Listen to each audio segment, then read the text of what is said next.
This situation is getting crazy. All right, last night, y'all talked about Demond Williams, right? And him hitting the transfer portal, team that could be, interested that he's probably going to land to. But Washington ain't messing around. Let's look at the latest. The university has been in contact with Big Ten and will present evidence of tampering to enforce Williams' contract after he signed what the university is calling a legally binding revenue share contract. Now, here is more via Ross Dellinger. He's a big-time reporter for Yahoo Sports. Says Washington officials suspect that another school contacted Demond Williams after he signed and planned on submitting evidence of tampering.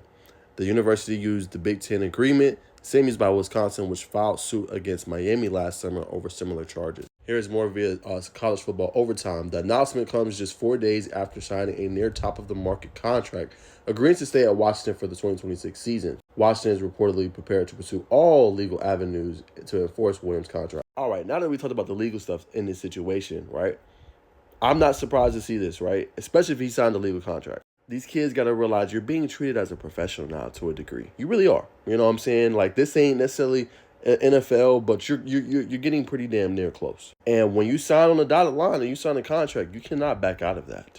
And I know that's something like people are thinking like, Naj, why is that the case? Like, NFL people, they can always get out of contracts, or they can actually be traded, or they can do away with the contract. This is college though. It's different.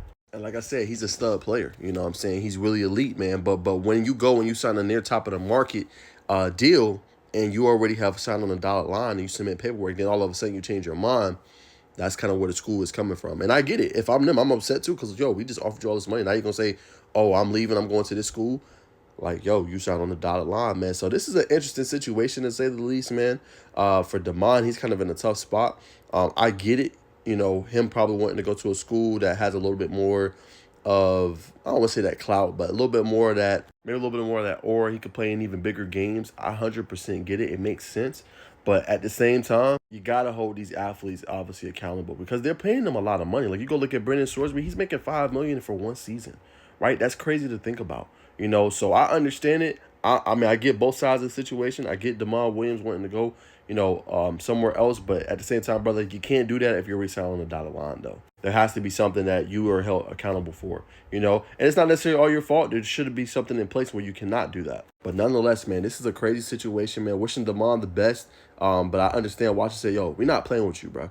All right, we just give you all this money. You're staying here with us. You're not going anywhere. So it makes you think these players are going to have to reconsider when they're doing these deals and negotiations, and they're going to have to decide what they do. And once you sign on that dotted line, that is it. And like I said, one more time, there needs to be something in place for that. Shouldn't be able to just willy-nilly, okay, I signed. No, I'm no longer doing it. And once you sign, that is it. Because in the professional world, when you sign on the dotted line for something, there's no going back. There is no, you have a siege of the contract or break of the contract, but, that is afterwards. You can't go and sign and then a couple days later change your mind. Nah, just not going to fly in the real world. But a crazy situation, man. How do you guys think it unfolds? Do you think he will land with another team? Do you think he will try to sue Washington?